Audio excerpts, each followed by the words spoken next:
The truth, the whole truth, and nothing but the truth on computer security. Find out what it's all about coming up next on Carolina People.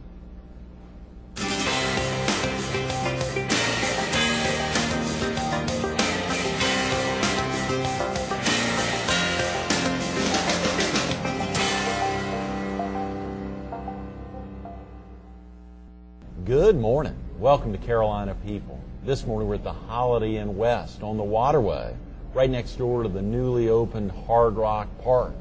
We're focused on the Computer Security Conference that was held here the end of last week, and we're visiting with one of its featured speakers, Culley Carson, attorney at Womble, Carlyle, Sandridge, and Rice. Good morning, Culley.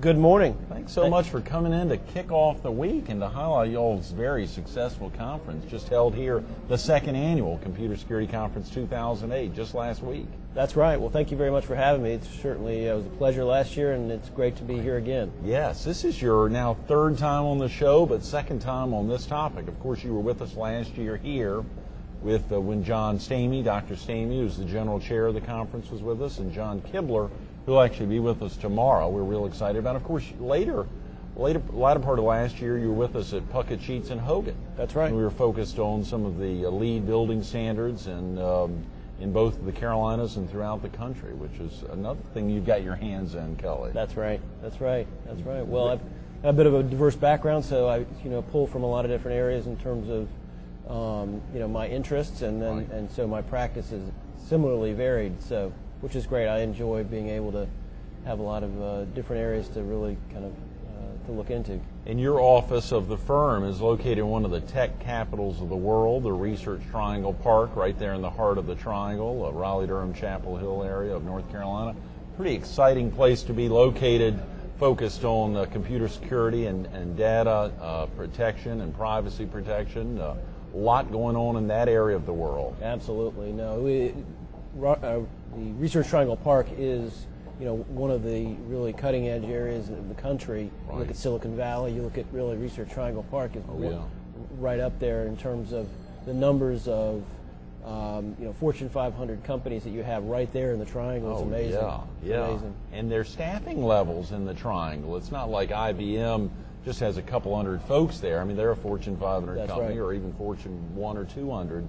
Cisco and others, these Nortel formerly, but these very large presence. IBM with more than 10,000 folks there. I mean, it just keeps adding up. It's That's incredible. right. That's right. It is amazing. SAS, of course, is there as well. Right. So they've just got probably one of the major employers in that area is all technology-based, computer-based businesses. So it's a great place to be as a law firm that.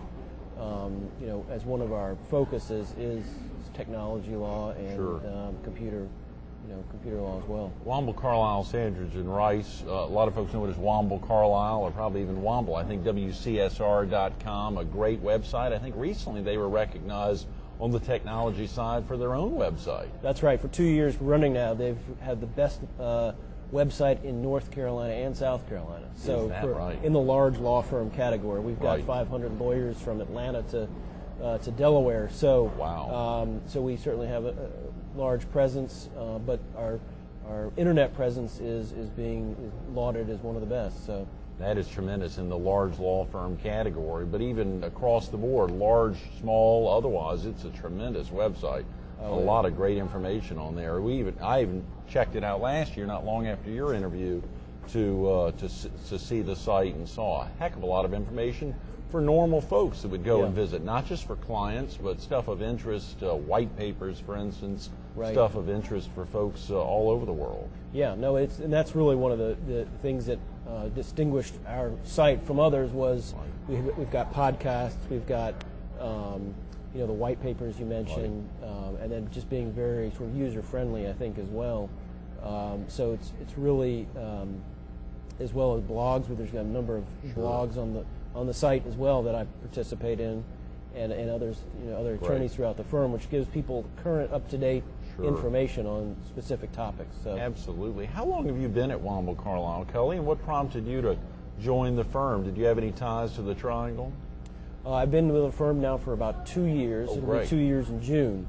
Okay. But I'm actually from the Triangle originally. Grew up in Durham originally, and then went to UNC Chapel Hill Right. For undergraduate. Then took some time and went to Washington D.C. for 5 years. Oh, wow, that Spent some was time, exciting. Yeah. It was working on Capitol Hill there for a couple of years. Right. Which was fantastic. And then over in law school, went to law school at Catholic University in Washington as well. Great. Then met my wife Sarah. Oh, yeah. In wow. law school. Oh, And she's an attorney also. She is an Actually, attorney I as know well. that.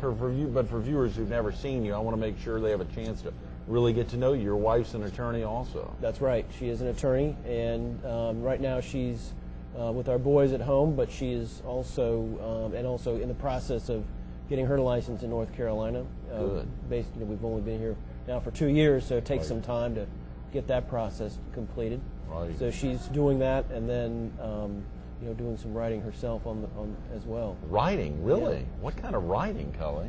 She's doing Legal writing? Well, she's actually doing a lot of kind of journalism kind of writing. Is that right? She has like a our show blog. sponsor, the That's Myrtle right. Beach Herald. That's We're always right. looking for good writers. Well, Yeah. maybe sign her up. She's actually just published a piece in the Raleigh News and Observer Tremendous. there in North Carolina. So Wow. great piece. She had to submit a writing sample and a number of applicants, and she was selected. So Right. she'll continue to do that, and so she's also doing her own website and writing, and kind of freelance writing is where she's Is that right? like to head. So How exciting! I bet a lot of attorneys could think about making that move into writing because they write all the time. I guess you spend a lot of your day either typing or writing things out on behalf of clients, but as you said, just to stay on top of things on a regular basis. that's right. Well, law school in general teaches you really how to think critically, Right.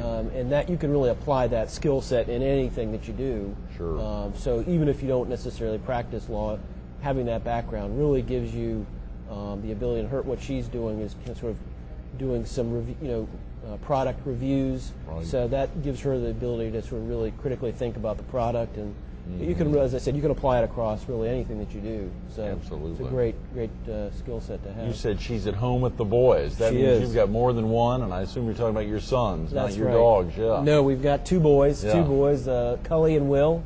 Right. So Culley is 6 and Will is 2 Wow. now, and amazing. They're just growing as fast as we can't believe it, but they Yeah. are. It's amazing. Culley's now in kindergarten, and Will is keeping Sarah keeping her hands full. How exciting, Culley. What's the best part about being a dad? Is that, it must be wild going from that, just transitioning into a fatherhood to having a 6-year-old and a 2-year-old. And a 2-year-old. Yeah, absolutely. Well, it keeps you really grounded, I think, is the Right. bottom line. I mean, at the end of the day, when you come home and you've had a hard day and you've had clients and you've had opposing counsel sort of hammering on you, to walk in the door and open that door and see those two faces makes it all worthwhile. Yeah, So. absolutely. Well, of course, our real focus, not to segue off of your boys and your beautiful bride, but the Computer Security Conference, which was so successful here. Oftentimes when you get to that second annual, now they've already set the dates for back here in March of 2009 for the 3rd annual Computer Security Conference. Some tremendous big names in the computer security industry worldwide here in town at the Holiday Inn West last week. I saw that aside from John Kibler, who will be with us tomorrow, one of the founders of Ethical Hacking, and I know Kibler is also a certified ethical hacker, but one of the founders of Ethical Hacking, one of the chief officers there at SecureWorks, one of the biggest computer security companies in the world. I mean, you all had some tremendous folks here, Culley. Yeah, it was a tremendous conference. Great speakers. Of course, this area is just evolving every day, Right. and these folks are on the cutting edge of what's going on out there. There's the security conference focuses on a number of different sort of threats to personal consumers. People like you and me every day face these threats, but then also on the national level, our national security is being threatened every single day by hackers from other countries. So it's a really it's an ever evolving and emerging threat, both for citizens as well as for our nation as a whole. So it's really an important topic, and this conference really has some of the best. Privacy and data protection issues really are a big deal. Why should viewers, or how does this affect our viewers? Why should they really care about it, and what can they do to monitor it? Yeah, well, they should care about it because if it hasn't already affected them, it probably will. And the ways that it'll affect them most likely is, data theft. People can either take or get access to your Social Security number or any number of your personal sort of identifying information, your address, something like that, and then create their own identity using your information. And the next thing you'll know, you'll find out that somebody's opened up credit cards in your name, and they've done a number of other things to use your identity in a fraudulent way. Really the biggest threat, at least in 2007, was credit card fraud, and that's just an area that people just are using their cards more and more. So they need to be very, very careful with where they use them, how they use them, and how they send that information, because it can be and is on a daily basis stolen. So. Is the careful factor online, or is it when you go in and at a gas station and you're putting your credit card in? Is it when I'm on the phone with a florist ordering flowers and giving my credit card information, or is it more just what I'm buying online? It's everything. It's everything, really. And in fact, the online, surprisingly, is not as, while it's certainly a big part of identity theft and fraud. Really, you can have they have these things that are called skimmers that they have, which are basically a box that these thieves will put on top of a machine, a credit card machine. That so when you swipe your credit card through, that box collects your credit card information. They can then come back, take the box off, and it looks as if it looks like the same thing that you would normally be used to seeing when you put your credit card in there. That's terrible. It's amazing. They're doing that on ATM machines. Redbox, I don't know if you have Redbox here, but it's a McDonald's company, and they basically, in a lot of the grocery stores in our area, they have in their video rental machines, and so you put your credit card, swipe your credit card through there, and you can rent a video, and it kind of spits the video out. But what these thieves are doing is they're putting these devices on top of the credit card, swiping box, and capturing your information, and then they take it, download it, and then they use it to buy things and commit fraud. So are credit cards as dangerous as debit cards, or are they both equally of issue? Obviously if you're at your debit card and you're plugging in your PIN number, I mean, I can see how that would be, but credit cards, I just can't even fathom that. Yeah, well, it is. I mean, there are some credit cards. There is some protection built in, legal protection.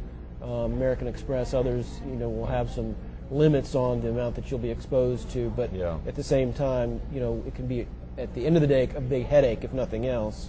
But you can have some personal liability there depending upon the circumstances. So people need to be very careful with the way that they use their credit card information.